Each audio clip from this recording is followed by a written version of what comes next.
and his middle class apathy for politics really over. कि हमारे देश में ऐसा क्या गलत हो रहा है कि हमारे देश का जो मिडिल क्लास आदमी है वो दिन प्रतिदिन गरीब होता जा रहा है। Or even India, it is actually the middle class that's the backbone of any country's economy.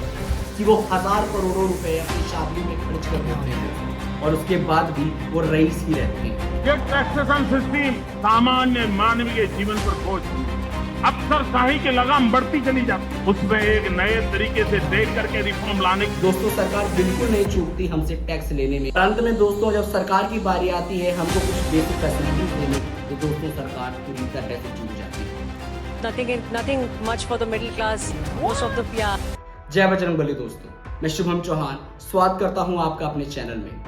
दोस्तों आज हम बात करने वाले हैं कि हमारे देश में ऐसा क्या गलत हो रहा है कि हमारे देश का जो मिडिल क्लास आदमी है वो दिन प्रतिदिन गरीब होता जा रहा है और हमारे देश के कुछ चंद अमीर लोग और भी ज्यादा रईस होते जा रहे हैं। इतने ज्यादा रईस कि वो हजार करोड़ों रुपए अपनी शादियों में खर्च कर देते हैं दोस्तों, और उसके बाद भी वो रईस ही रहते हैं।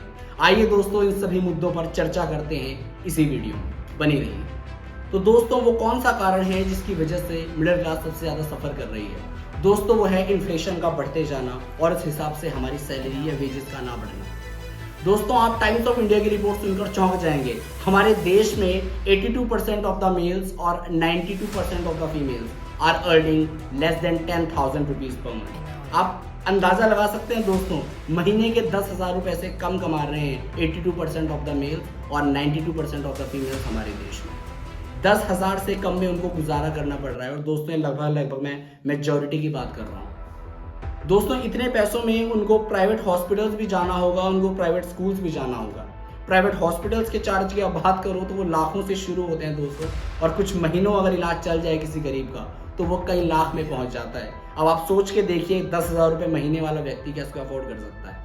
वहीं ऑन द अदर हैंड दोस्तों अगर हम प्राइवेट स्कूल्स की भी बात कर लें तो वो भी महीने के मंथली 1500 से 2000 चार्ज कर रहे हैं आज की डेट में, और वो अगर आप जितने अच्छे प्राइवेट स्कूल की बात करें तो वो उतने ज़्यादा रेट बताएगा आपको, चाहे 10,000 हो, फिर 15,000 हो, या 25-30 या 1 लाख रुपए महीना भी हो दोस्तों, इतनी फीस ले रहे हैं प्राइवेट स्कूल्स। फिर बात करते हैं दोस्तों एक बेसिक से प्राइवेट कॉलेज की जो चार्ज करता है कम से कम 4 से 5 लाख रुपए डिग्री के लिए। मैं बड़े प्राइवेट कॉलेजेस की तो बात ही नहीं कर रहा हूँ दोस्तों जो 20-20, 30-30 लाख या 1 करोड़ ले रहे हैं। मैं बात कर रहा हूँ बेसिक प्राइवेट कॉलेजेस की, वो कम से कम 4 से 5 लाख चार्ज करते हैं। तो दोस्तों आपके मन में सवाल जरूर आ रहा होगा कि प्राइवेट स्कूल और प्राइवेट कॉलेजेस या प्राइवेट हॉस्पिटल्स में ही क्यों जाना?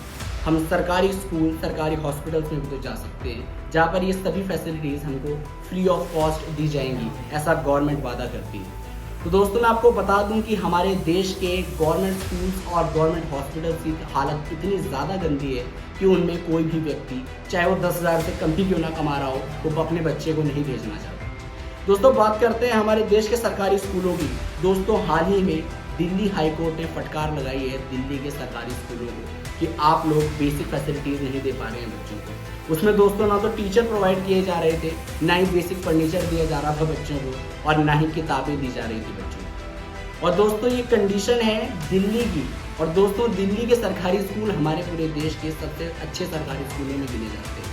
और स्टेट्स की तो बात ही अगर नहीं, उत्तराखंड, हिमाचल प्रदेश, हरियाणा, पंजाब, दोस्तों यहाँ पर जो गवर्नमेंट स्कूल्स हैं इनकी हालत और भी ज़्यादा बद से बदतर है।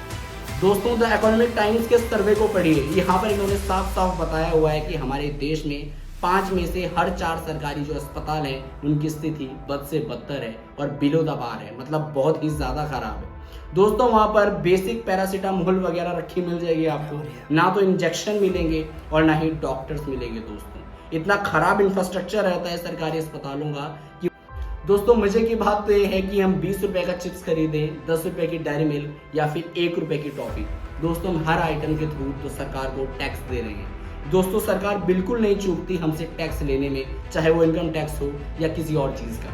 और अंत में दोस्तों जब सरकार की बारी आती है हमको कुछ बेसिक फैसिलिटीज़ देने की, चाहे गवर्नमेंट हॉस्पिटल हो या गवर्नमेंट स्कूल, तो दोस्तों सरकार पूरी तरह से चूक जाती है। दोस्तों सरकार ने मिनिमम वेजेस सेट किए हुए हैं कि 18,000 मिलनी चाहिए, लेकिन इसका पालन कहीं भी नहीं होता। आप कहीं भी जाकर देखिए तो प्राइवेट संस्थानों में वर्कर्स का शोषण किया जाता है और सरकार की मशीनरी इतनी सुस्त है, इतनी इनएक्टिव है कि उन लोगों को दंडित भी नहीं किया जाता और हमारा मिडिल क्लास सफ़र करता चला जाता है। तो दोस्तों कंक्लूजन बस इतना सा है कि सरकार ही पूरी तरह से जिम्मेदार है इस कंडीशन की जो मिडिल क्लास पीपल फेस कर रहे हैं। दोस्तों सरकार को चाहिए कि वो अपनी मशीनरी को थोड़ा सा सुधारे ताकि मिडिल क्लास पीपल अपनी ज़िंदगी को बचा सकें और जिस कंडीशन का सामना आज की डेट में दोस्तों हमारे देश में मिडिल क्लास कर रहा है उससे वो बाहर आ सके। तो दोस्तों आशा करता हूँ आपको वीडियो अच्छी लगी होगी। अगर अच्छी लगी है तो फॉरवर्ड कर देना, हो सकता है उन लोगों तक पहुँच जाए तो इन सबके जिम्मेदार हैं, उनकी आंखें खुल जाएं। तो दोस्तों आज की वीडियो में बस इतना ही। See you soon in my next video. Until then bye bye. जय हिंद, वंदे मातरम।